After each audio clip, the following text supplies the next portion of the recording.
എല്ലാവർക്കും നമസ്കാരം. ആലുവ ട്രാൻസ്പോർട്ട് റൂട്ടിൽ പെരുമ്പാവൂർക്ക് പോകുന്ന റൂട്ടിൽ ഏതാണ്ട് കുട്ടമശ്ശേരി തൊട്ട് മാറമ്പള്ളി വരെയുള്ള റോഡിൻ്റെ അവസ്ഥയാണ് നിങ്ങൾ ഈ കണ്ടുകൊണ്ടിരിക്കുന്നത്. ആലുവ ഭാഗത്തു നിന്നൊക്കെ എത്ര വിദേശികൾ ഉൾപ്പെടെയുള്ള ടൂറിസ്റ്റുകൾ മൂന്നാറൊക്കെ പോകാനായിട്ട് ഉപയോഗിക്കുന്ന ഒരു വഴിയാണിത്. ഒന്ന് ആലോചിച്ച് നോക്കണം ഈ വഴിയുടെ ഒരു അവസ്ഥ. ദിനം പ്രതി എത്ര വണ്ടികളാണ് ഇതിൽ കടന്നു പോകണതെന്ന് കൂടി നമ്മൾ നോക്കണം. കുഴികളെന്ന് പറഞ്ഞു കഴിഞ്ഞാൽ ഒരു പരിചയമില്ലാത്തൊരാൾ രാത്രി ബൈക്കിന് ഈ വഴി വന്നു കഴിഞ്ഞാണ്ടല്ലോ, പോരാത്തിന് മഴയും കൂടി ഉണ്ടെങ്കിൽ അവൻ ജീവനോടെ വീട്ടിലെത്തണമെങ്കിൽ അവന് ഇച്ചിരി ഭാഗ്യം കൂടി വേണ്ടി വരും. അതേ കണ്ടീഷനിലാണ് ഓരോ കുഴികളുടെ അവസ്ഥ. അറിയാവുന്നവരൊക്കെ പിന്നെ അതിൽ പയ്യെ നടന്നു പോകുന്ന സ്പീഡിലൊക്കെ രാത്രി ഓടിച്ചുകൊണ്ട് പോയി ആൾക്കാർ പോയിക്കോളും. ഒരു പരിചയമില്ലാത്തൊരാൾ അതിൽ കാർ കൊണ്ടുവന്നു കഴിഞ്ഞാൽ ഒരു 90% കുഴിയിലും ചാടിയാണ് ഈ വഴിക്കൂടെ പോകാൻ പറ്റുള്ളൂ. ഇതിലൂടെ യാത്ര ചെയ്യുന്ന എല്ലാവർക്കും ഒരുപക്ഷെ കാണാവുന്നൊരു കാഴ്ചയാണിത്. മഴയത്തെങ്കിലും മഴ പിടിക്കുമെങ്കിലും ജസ്റ്റ് ഒന്ന് കുഴികളെങ്കിലും അടയ്ക്കുക. ടാറ് ചെയ്യണമെന്ന് ഞാൻ പറയല്ല, കുഴികളെങ്കിലും നിങ്ങൾക്ക് നല്ല രീതിയിൽ ആ പ്ലാസ്റ്റിക്കിൻ്റെ ആ ഒരു 10 കിലോൻ്റെ അരിച്ചാക്ക് പോലത്തെ ഒരു സാധനത്തിൽ എന്തോ ഒരു സാധനം കൊണ്ടുവന്ന് തള്ളും. അതല്ലാണ്ട് കൃത്യമായിട്ടുള്ള രീതിയിൽ എന്തെങ്കിലും മാർഗത്തിലൂടെ ഈ കുഴികളൊന്നും അടയ്ക്കാനായിട്ട് അധികൃതർക്ക് പറ്റുന്നില്ല എന്നുണ്ടെങ്കിൽ വളരെ സങ്കടകരമാണ്. നമ്മൾ ഈ റോഡിലൂടെ ഇത്രയും കാശും കൊടുത്തൊരു വണ്ടി നമ്മൾ റോഡിൽ ഇറക്കണമെങ്കിൽ എത്ര റോഡ് ടാക്സ് കൊടുത്തിട്ട് നമ്മൾ ഇറക്കണേ? എന്നിട്ടോ നമ്മൾ മഴയും പെയ്യുമ്പോൾ ഇതുപോലെ കാലാവസ്ഥ വ്യത്യാസങ്ങളൊക്കെ വരുമ്പോൾ നമ്മൾ ഓടിക്കുന്ന റോഡോ ഒന്ന് ആലോചിച്ച് നോക്കിയേ. എത്രയൊക്കെ രീതിയിൽ നമ്മുടെ വണ്ടികളൊക്കെ ഇതൊക്കെ എഫക്റ്റ് ചെയ്യും എന്നുള്ളത്. ചെറിയ റോഡുകളൊന്നും നിങ്ങൾ ചെയ്യണമെന്ന് ഞാൻ നിർബന്ധം പറയില്ല.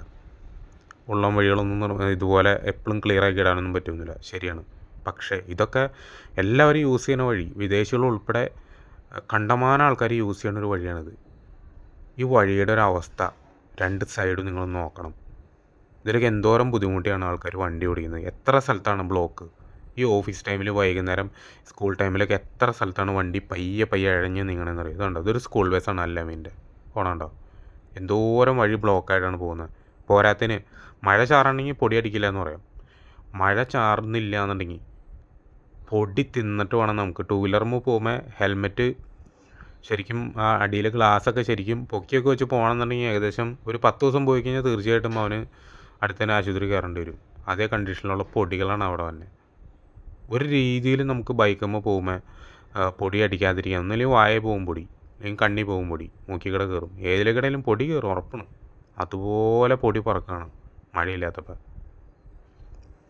സ്ഥിരം ഇതിലെ യാത്ര ചെയ്യണവരൊരു കാര്യം ഒന്ന് ആലോചിച്ച് നോക്കിയേ. സ്ഥിരം ഇതിലെ യാത്ര ചെയ്യണവരെ വണ്ടിയുടെ അവസ്ഥ, അവൻ്റെ എല്ലിൻ്റെ തേയ്മാനം, വണ്ടിയുടെ ഒരു അവസ്ഥ. ശരി, പ്രായമായിട്ടുള്ള ആൾക്കാരൊക്കെ എങ്ങനെ നമ്മളൊരു സ്കൂട്ടറുമൊക്കെ ഇതിലൂടെ കുടുങ്ങി യാത്ര ചെയ്യും? പോരാത്തിന് ഒരു ആംബുലൻസ് വന്നു, എങ്ങനെ ഒരു ആംബുലൻസ് ഇതിലൂടെ സ്പീഡിലൂടെ കവർ ചെയ്ത് പോകാൻ പറ്റും ഒരു രോഗിനെയും കൊണ്ട്? ഒന്ന് ആലോചിച്ച് നോക്കുക. ഈ മഴക്കാലത്തെങ്കിലും ജസ്റ്റ് അതിൻ്റെ ഒരു കുഴിയെങ്കിലും അടച്ചു വയ്ക്കുക. നിങ്ങൾ റബ്ബറൈസ്ഡ് ടാറിങ്ങാണെന്നല്ല നമ്മൾ പറയുന്നത്, ജസ്റ്റ് ഒരു കുഴിയെങ്കിലും അടച്ചു വെച്ച് നമുക്ക് സഞ്ചാര യോഗ്യമാവുന്ന രീതിയിൽ നിങ്ങളൊന്ന് ചെയ്യുക. ഈ MLA-യുടെ MP-യുടെയൊക്കെ വണ്ടിയൊക്കെ ഇതിൽ പോകണമോ? അവരൊക്കെ ഏത് വഴിയാണോ ഇതിൽ ഇപ്പം അങ്ങോട്ടൊക്കെ പോകുന്നത്? എനിക്കറിയാൻ പാടില്ല. അവരൊക്കെ ഈ കുഴുക്കൻ ചാടിയാണ് പോകുന്നത്.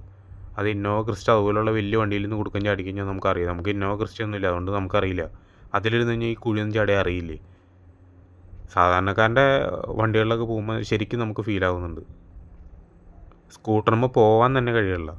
ഇതിലങ്ങോട്ടും ഇങ്ങോട്ടും ഇപ്പോൾ രാവിലെ ജോലിക്ക് വൈകുന്നേരം തിരിച്ച് ഈ റൂട്ടിലേക്കൂടെയൊക്കെ വരുന്ന സ്കൂട്ടറിന് പോകുന്ന ആൾക്കാരുടെ അവസ്ഥയൊന്നും ആലോചിച്ച് നോക്കിയേ. ഇതുണ്ടോ, ഇതൊക്കെ അവിടെ വഴി ഭയങ്കര മോശമായിട്ട് തിങ്ങി കിടക്കണോണ്ടാണ് ഈ ട്രാഫിക്കൊക്കെ വന്നതാണ്. ആൾക്കാർ പയ്യാണ് പോണേ വണ്ടിയിൽ. അപ്പോൾ ഇങ്ങനെയൊക്കെയാണ് ഇവിടുത്തെ അവസ്ഥകൾ, റോഡും കാര്യങ്ങളൊക്കെ. ഇതിലൂടെ യാത്ര ചെയ്യുന്ന എല്ലാവർക്കും നല്ലൊരു അനുഭവമായിരിക്കും ഇത്. ഈ മഴക്കാലത്തിലെങ്കിലും ഒന്ന് കൃത്യമാക്കി നല്ല രീതിയിൽ ഞാൻ എടുത്ത് പറയുന്നില്ല, അറ്റ്ലീസ്റ്റ് ഈ കുഴിയെങ്കിലും ഒന്ന് അടച്ചിടാം. നമ്മളൊരു വണ്ടിയൊക്കെ ഇറക്കുമ്പോൾ ഇത്രയും കാശൊക്കെ കൊടുത്ത് ടാക്സും കൊടുത്ത്, ഇവിടെ എന്ത് സാധനത്തിനാണ് ടാക്സ് ഇല്ലാതെ? ഈ ഒരു വണ്ടിക്ക് എന്തെങ്കിലും പറ്റി, വണ്ടിക്ക് ഒരു സാധനം സ്പെയർ പാർട്സ് നമ്മൾ മേടിക്കാൻ ചെന്നു, അതിനും ടാക്സ് കൊടുക്കണം. നമ്മൾ എല്ലാത്തിനും ടാക്സ് കൊടുക്കുന്നുണ്ട്, ഇല്ലയെന്ന് പറയുള്ളല്ലോ. എന്നിട്ട് നമുക്ക് കിട്ടണോ? ഇതൊക്കെയാണ് റോഡിലെ അവസ്ഥകൾ. ഒരു രീതിയിലും വണ്ടി ഓടിക്കാൻ പറ്റാത്ത പല റോഡുകളും ഉണ്ട് അവിടെ. മെയിൻ റോഡുകൾ, ഉൾ റോഡുകളുടെ കേസ് ഞാൻ പറയണേ ഇല്ല, മെയിൻ റോഡുകളുടെ കാര്യമാണ് ഇപ്പോൾ നമ്മൾ പറഞ്ഞത്.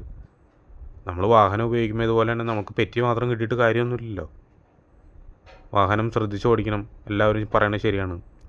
ഇപ്പോൾ ഇവിടെയൊക്കെ രാത്രി ഇങ്ങനെയൊക്കെ നമ്മൾ നട റോഡിൽ കൂടെയൊക്കെ ബൈക്കൊക്കെ ഓടിക്കേണ്ടി വന്നു അവിടെ അപകടങ്ങൾക്ക് കാരണമാവും രാത്രി വയ്ക്കും. ആൾക്കാർ കുഴികളൊക്കെ വെട്ടിച്ച് നടുക്കേക്കടെ പോകാൻ ശ്രമിക്കും. ആൾക്കാരെ പറഞ്ഞിട്ട് കാര്യമില്ല, റോഡ് ഇങ്ങനെ കിടക്കല്ലേ. അപ്പോൾ അപകടങ്ങളുണ്ടാവാൻ വളരെ സാധ്യത കൂടുതലാണ്. ടൂ വീലറൊക്കെ മറിയാനും സാധ്യതയുണ്ട്. ഇപ്പോൾ അത്യാവശ്യം എക്സ്പീരിയൻസ് ഇല്ലാത്തവരൊക്കെ ആണെങ്കിൽ തീർച്ചയായിട്ടും മറിഞ്ഞേനെ.